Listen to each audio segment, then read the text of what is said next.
जमात की फजीलत कब तक हासिल होगी। चुनांचे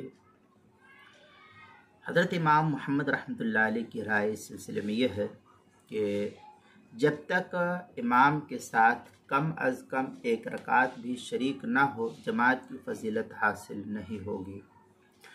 लेकिन जुमहूर फ़ुक़हा अहनाफ का मौक़िफ़ इस सिलसिले में यह है कि अगर नमाज की किसी भी जुज़ में इमाम के साथ शिरकत हो गई तो फिर नमाज बाजमात की फजीलत इंसान को हासिल हो जाएगी।